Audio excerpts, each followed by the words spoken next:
वसन्तं हृदयारविन्दे सदा वसन्तं हृदयारविन्दे भवं भवानी सहितं। जय महाकाल, जय माता दी। आज फिर आप सभी के बीच में मैं एस्ट्रो बाबा एक नए विषय में चर्चा करते हुए अभी नवरात्रि के शुभ अवसर पर कुछ लोगों ने पूछा मेरे से कि महाराज ऐसा कुछ बताइए कि अगर किसी को कुल देवी का पता नहीं हो, कुल भैरव का पता नहीं हो, तो जो पूछते हैं अष्टमी पूछते हैं, नवमी पूछते हैं, और जिसको अपने कुल भैरव कुल देवी का पता नहीं होता है उन्हें क्या करना चाहिए। और ये भी बताइए कि आखिर कुल देवी को नवरात्रि में क्यों पूजना चाहिए, उससे क्या फ़ायदा है। तो आज इसी विषय में बात करते हुए बहुत सारे लोग हैं जिन्हें नहीं पता है किसी की क्या होता है कि जो हमारे दादा परदादा लोग थे उनको पता था, कोई पूछ नहीं पाते क्योंकि आजकल के जनरेशन में सब अपने कामकाज में बिजी होते हैं। कोई विदेश यात्रा पे चला गया है, वहीं पे कोई जॉब करने लग गया, तो उन लोगों को पता नहीं होता आपकी कुल देवी कहाँ है, कुल भैरव कहाँ है। तो अगर पता नहीं लग पाता, अगर कहीं से बुजुर्गों से पता लग रहा है तो बहुत अच्छी बात है, लेकिन अगर पता नहीं लग पा रहा है तो आप एक काम करिए, उसके लिए आप राज राजेश्वरी या माता अम्बा को अपनी कुल देवी मान करके उनकी पूजा कर सकते हैं। कुल भैरव आपके अगर आपको पता नहीं है तो आप बटुक भैरव की पूजन कर सकते हैं और उन्हीं को अपना कुल भैरव मान सकते हैं। और जिन लोगों को अपना कुल देवी पता है, कुल भैरव पता है, तो भाई उनकी पूजा करना ज़रूरी। आप कहीं भी किसी विद्वान के पास भी जाएंगे और पूजा पाठ के बारे में अगर पूछेंगे तो वो ज़रूर आपको इस बात का राय देगा कि भैया आप कोई सी भी पूजा करवाना चाहते हैं जो आपको लग नहीं रही है।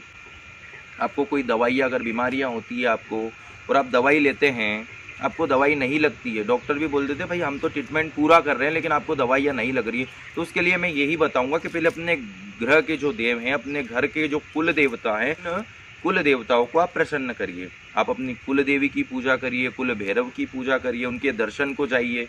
साल में एक बार तो आपको कम से कम जाना चाहिए, और साल भर में जाते हैं फिर भी अगर बेनिफिट नहीं है तो आप हर मंथ जाइए।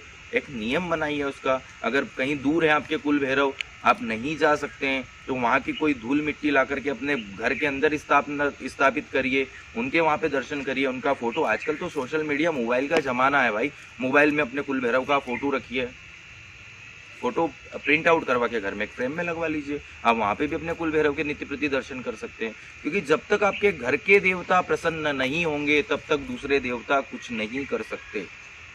इसलिए आपके कुल भैरव को मनाइए, अपनी कुल देवी को मनाइए, और नवरात्रि के उपलक्ष्य में अपने कुल देवी की पूजन जरूर करिएगा।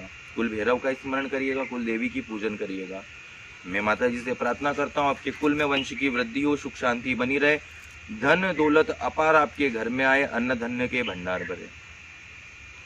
और इसी के अंदर यही सवाल है भाई कि नवरात्रि में कुल देवी और कुल भैरव की पूजन क्यों करते हैं, क्योंकि जब तक कि आज कोई व्यक्ति अगर किसी को भोजन करवाना चाहता है तो जब तक खुद के घर परिवार को खिलाने जैसा नहीं होगा तब तक कि वो दूसरे की सेवा कैसे करेगा, दूसरों को कैसे खिलाएगा। तो पहले अपने कुल के भैरव को प्रसन्न करिए, कुल की देवी को प्रसन्न करिए, फिर अगर कहीं से अपन कोई सी चीज़ की प्राप्ति करना चाहते हैं अवश्य आपको प्राप्ति मिलेगी।